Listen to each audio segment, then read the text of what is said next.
Hello everyone, welcome to my YouTube channel. तो आज के इस वीडियो में मैं अपना एग्ज़ाम सीजीएल टायर 2 का रिव्यू दूंगा कि मैंने टोटल कितना क्वेश्चन अटेम्प्ट किया है, कितना सही हो सकता है और कितने मार्क्स आ सकते हैं। और मैं इसमें डिस्कस करूंगा कि कैसा क्वेश्चन पूछा जा रहा है, मैथ में क्या लेवल है, कितने क्वेश्चन कैलकुलेटिव हैं, जीके में क्या करंट अफेयर कहाँ से पूछा जा रहा है, ये सभी बात करेंगे। और लास्ट में डिस्कस करेंगे कि कितना सेफ अटेम्प्ट हो सकता है, कितना कट ऑफ जा सकता है, और ये भी बात करेंगे कि क्या मैं अभी वेट कर सकता हूँ या फिर 2025 के लिए प्रिपरेशन मुझे स्टार्ट कर देना चाहिए। तो चलिए स्टार्ट करते हैं। वैसे मैं आपको बता दूं कि मेरा सीजीएल का फर्स्ट अटेम्प्ट था। मैंने इससे पहले सीएचएसएल का इस बार मेंस दिया है। मैंने उसमें मेरा टोटल मार्क्स 316 है। तो अब बात करते हैं सीजीएल के एग्ज़ाम के रिव्यू के बारे में। तो मेरा एग्ज़ाम 18 तारीख को वाराणसी में था, डीएवी कॉलेज में, जो कि काफ़ी बकवास सेंटर था। वहाँ के लोग काफ़ी स्लो थे, मतलब काफ़ी धीरे धीरे एंट्री करवा रहे थे, और वहाँ रफ सीट पेन और कमीशन कॉपी ये सब बांटने में भी काफ़ी टाइम लगा रहे थे। एग्ज़ाम का टाइम हो चुका था, 9 बज चुका था, लेकिन हम लोग को ना ही कॉपी मिला था रफ सीट, और ना ही पेन मिला था, ना ही कमीशन कॉपी भी भरवाया गया था। तो जैसे मुझे रफ सीट और पेन मिला, मैं तो अपना एग्ज़ाम स्टार्ट कर दिया। हालाँकि मुझे एग्ज़ाम नहीं स्टार्ट करना चाहिए था, क्योंकि जिन लोगों को नहीं मिला था वो लोग हल्ला कर रहे थे, जिसके कारण स्टार्टिंग का 5 से 10 मिनट काफ़ी डिस्टर्बिंग रहा मेरे लिए, और मैं फ़ोकस नहीं कर पा रहा था। पर मैंने किसी तरह से अपने आप को सँभाला और आगे कंटिन्यू किया। तो अब बात करते हैं कि मैंने टोटल कितना क्वेश्चन अटेम्प्ट किया है फर्स्ट सेक्शन में। तो फर्स्ट सेक्शन में मैं जैसे कि घर पे अटेम्प्ट करता था, वैसे ही वहाँ भी स्टार्ट किया। रीज़निंग का सेक्शन मुझे ईज़ी साइड ही लगा, क्योंकि उसमें सारे क्वेश्चन पीवाईक्यू बेस्ड ही थे, कुछ भी अलग नहीं देखने को मिला। 3 क्वेश्चन स्टेटमेंट वाला था, जो कि नॉर्मल ही लग रहा था, और एक वर्ड फॉर्मेशन वाला था, जिसमें कि 4 लेटर था, NICR। तो मुझे तो नहीं लगा उसमें कि कोई भी एक भी वर्ड बनेगा, तो मैंने उसमें नन कर दिया है।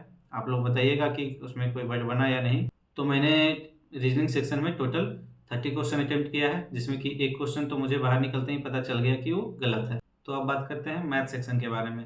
मैथ में मुझे 4 से 5 क्वेश्चन काफ़ी कैलकुलेटिव लगा, जिसमें कि 2 मेंसुरेशन का क्वेश्चन था, एक था एज वाला क्वेश्चन, जो कि लैंग्वेज वाइज था और कैलकुलेटिव लगा मुझे। मतलब 1-2 मिनट देने के बाद भी मेरे से आंसर नहीं आया, तो मैं उसे छोड़ के आगे बढ़ गया। और एक क्वेश्चन था मोड का, जो जिसमें मोड निकालना था एम्पिरिकल फार्मूला से, एक सीरीज दिया हुआ था डाटा का। तो मैंने वो क्वेश्चन तो कर लिया, क्योंकि उसमें एम्पिरिकल फार्मूला लगाना था 3 मीडियन माइनस 2 मीन वाला। तो मैंने टोटल मैथ में 28 क्वेश्चन अटेम्प्ट किया है, जिसमें कि 25 पे तो मैं श्योर था, पर 3 क्वेश्चन में मैं डाउट में था, और उसे मैं मार्क को रिव्यू किया था कि बाद में मैं देखूंगा, पर मुझे टाइम नहीं मिला बाद में देखने के लिए, तो शायद वो गलत ही हो। तो इस तरह से मैंने फर्स्ट सेक्शन में 58 क्वेश्चन अटेम्प्ट किया है, जिसमें कि मुझे लग रहा है कि 4 शायद गलत ही होगा, और बचा 54, उसमें भी शायद आंसर की आने के बाद 1-2 और गलत ही हो जाए। तो अब बात करते हैं सेकेंड सेक्शन के बारे में। सेकेंड सेक्शन में मैंने सबसे पहले इंग्लिश स्टार्ट किया, जिसमें कि इंग्लिश तो मुझे ईजी साइड ही लगा, क्योंकि उसमें वोकैब भी सारे पीवाईक्यू बेस्ड ही थे, और कॉम्प्रिहेंशन भी कुछ खास नहीं था। मतलब नॉर्मल पढ़ के एक बार में समझ में आ रहा था कि उसमें क्या आंसर होगा। तो उसमें तो मैं 45 अटेम्प्ट कर दिया हूँ, पर शायद आंसर के आने के बाद एक दो गलत हो ही जाएगा। अब बात करते हैं जीके के बारे में। जीके इस बार थोड़ा टफ रहा है हर बार के कंपैरिजन में। टोटल 12 से 13 क्वेश्चन ज़्यादा से ज़्यादा डुएबल थे, उससे ज़्यादा करना सही नहीं था।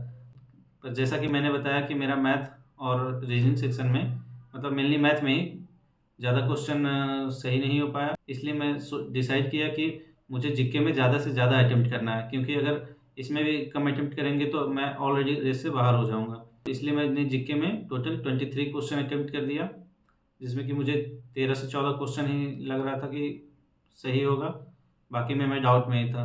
और जीके में इतना ज़्यादा क्वेश्चन अटेम्प्ट करने का ये भी कारण है कि मुझे लग रहा था कि शायद मेरे से ही नहीं बन रहा है, मैथ में भी शायद मुझसे ही नहीं बना है। पर बाहर निकलने के बाद पता चला कि बाकी सब लोगों को भी यही दिक्कत आ रहा था, 4 से 5 क्वेश्चन कैलकुलेटिव लग रहा था। तो ये मेरा एक्सपीरियंस ना होने की वजह से मुझसे ये गलती हुआ, मुझे इतना ज़्यादा अटेम्प्ट नहीं करना चाहिए था।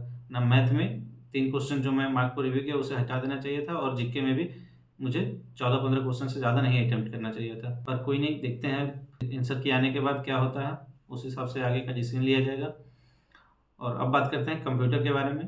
कंप्यूटर तो थोड़ा कॉन्सेप्चुअल बेस्ड क्वेश्चन था। उसमें 2 क्वेश्चन उसमें शॉर्टकट की से था, जो कि मैंने तो नहीं किया। और बाकी जो कॉन्सेप्चुअल क्वेश्चन था वो मैं किया हूँ। मैं टोटल 15 क्वेश्चन अटेम्प्ट किया हूँ इसमें, जिसमें कि मुझे लग रहा है कि 10-12 सही हो जाएगा, क्योंकि मैं कंप्यूटर अच्छे से पढ़ के गया था। तो अब बात करते हैं टाइपिंग के बारे में। टाइपिंग इस बार बहुत ज़्यादा प्रॉब्लम क्रिएट किया है सबके लिए, चाहे उनका स्पीड कितना भी हो। मुझे ही देख लीजिए, मेरा स्पीड काफ़ी अच्छा था, मतलब 40 प्लस स्पीड था। CHSL का भी जो टाइपिंग हुआ था मेंस में इस बार, मैंने उसमें 8 मिनट में ही 1745 की स्ट्रोक टाइप कर दिया था। इसलिए मैं थोड़ा रिलैक्स था इस बार कि टाइपिंग तो 15 मिनट में आराम से हो ही जाएगा। तो जब मॉक मैंने स्टार्ट किया तो मॉक में तो मैं 10 मिनट में टोटल 1950 की स्ट्रोक टाइप किया, इसलिए मैं और थोड़ा रिलैक्स हो गया कि अब आराम से हो जाएगा। इसलिए मैंने स्टार्टिंग में स्लो टाइपिंग करना स्टार्ट किया, क्योंकि मेरा एक ही मकसद था कि मैं धीरे धीरे लेकिन एक एक वर्ड एक एक स्पेलिंग चेक करते हुए टाइप करूं, जिससे कि बाद में मुझे आके सही नहीं करना पड़े, एक बार में ही सही टाइप हो जाए। और इसलिए मैं धीरे धीरे टाइप करते गया, पर जैसे ही 12-13 मिनट हुआ पर मेरा पैसे ही नहीं खत्म हो रहा था, तो मैं थोड़ा नर्वस हो गया। मुझे लगा कि सर मेरे साथ ही ऐसा हो रहा है, मैं ज़्यादा स्लो हो गया क्या। पर जैसे ही टाइमिंग खत्म हुआ तो मैंने देखा कि टोटल 2450 की स्ट्रोक टाइप हो गया था। हालांकि मैं अगर अपना नॉर्मल स्पीड से टाइप करता तो शायद 3500 की स्ट्रोक टाइप हो जाता। पर मेरा एक ही मकसद था, मैं डिसाइड करके गया था कि मुझे एक एक स्पेलिंग एक एक चीज चेक करके टाइप करना है। हालांकि इसमें एक और दिक्कत आ रहा था स्क्रॉल करने में। पैसेज इतना लंबा था कि एक बार थोड़ा सा भी स्क्रॉल करते थे तो एकदम नीचे चले जाते थे, और जब ऊपर करते थे एकदम तो एकदम ऊपर चले जाते थे। तो पर मैंने किसी तरह से थोड़ा थोड़ा करके स्क्रॉल किया। एक दो लाइन भी अगर दिख रहा था तो पहले मैं एक दो लाइन टाइप कर लेता था, तो किसी तरह से टाइपिंग तो कंप्लीट हो गया था। हालांकि काफ़ी लोगों को बहुत दिक्कत हुआ, और बहुत लोग नाराज़ भी हैं इस चीज़ से।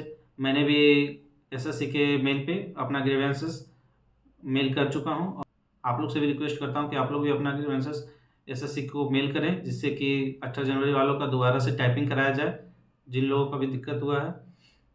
नहीं तो काफ़ी डिजर्विंग कैंडिडेट जो है बाहर हो जाएंगे। तो अब बात करते हैं कि मेरा टोटल कितना मार्क्स आ सकता है, मैंने कितना अटेम्प्ट किया है टोटल।